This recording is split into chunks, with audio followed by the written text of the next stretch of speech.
भाव दिले तरु तो सटे के पड़ी चापुर गुड़गुड़ ना भाई एकरा के हम मित्र मानिला सही बात बाकी गीत पति पत्नी लहनु दोस्त कि अपन आदत से आवतने अपन आदत से आवतने बात नहीं के हो बात नहीं के हटी दूरे रही तन को मिजाज नहीं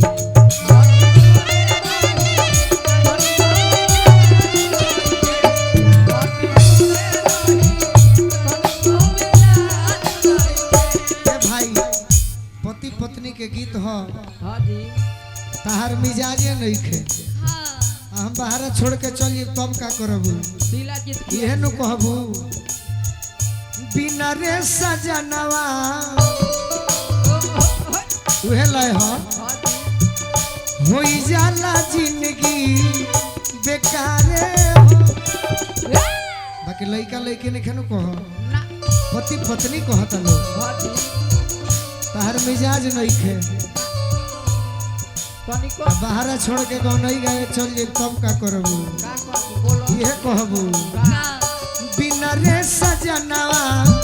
सवाना चुभ चुभ गोड़े ओरी चना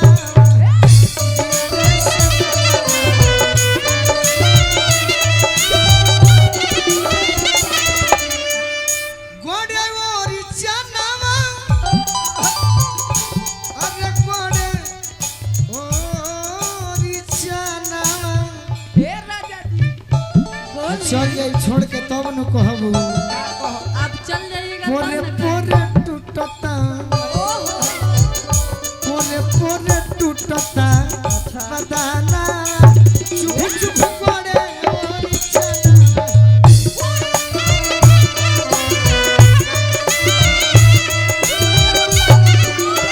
हटी दूर रही हमरा मिजाज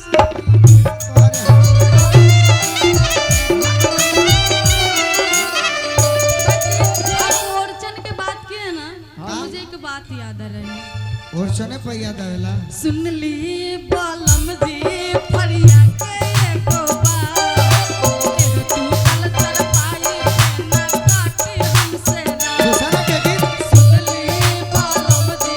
फरिया के एको बात एगो तू कल चल पाई ना काटे हमसे रात बोले सुनियन सौस बदनवा बोले सुनियन सौस बदनवा और सैया चुभुर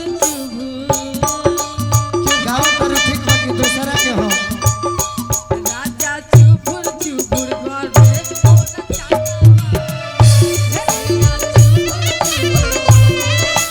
चाना सैया चुभुर भैया गाना तार सुंदर बाबा की दूसरा के गावेलू तो माथा खराब हो जाए सही बात हम अपन नहीं गाओ अपने मेहरारू कहतिया का অননা ঘটাতা ভিতর উড়তাতে মনকে ভিতর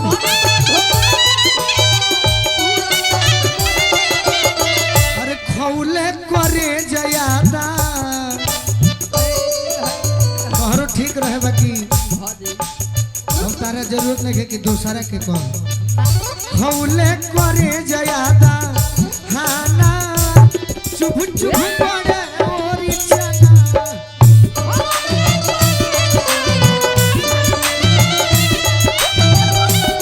आ जदी तहर बलमुआ ना मनी है हाँ जी ता सैया जी से कही हो शिकारी जय हो दोसरे कोनो बाजा मारी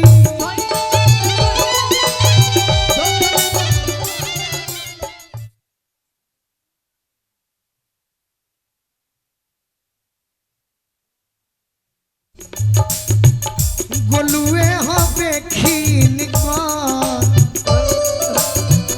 গোলুয়ে হবে ক্ষীণ কর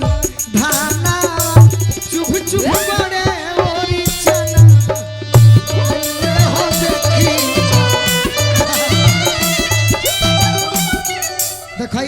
से कैसे कहल जाई तू अपना पियावा के बारे में कहबू दोनों जना खातिर कहते हाँ जी जैसे कि हम तो देवर हई तू भौजी हो वो भौजी हई ए भौ हमार तरचानी बा हाँ,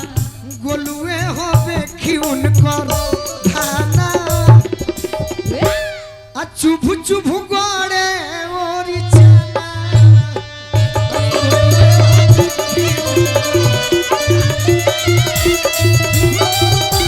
ये भैया अभी अभी हाँ जी ये समय पर भी हाँ, राजीव भैया के आशीर्वाद मिलल बहुत सारा प्यार मिलल। डॉक्टर राजीव तो फर्स्ट होइए बनी हाँ, आवे वाला समय में बाबा महेंद्र नाथ से मनाई गोपालगंज के थावे वाली माई से मनाई कि है डॉक्टर राजीव यही सिवान के चाहे गोपालगंज के सांसद भी बनी है तो हमारा क्या बात खुशी है। हुई वाह बिना रे सजाना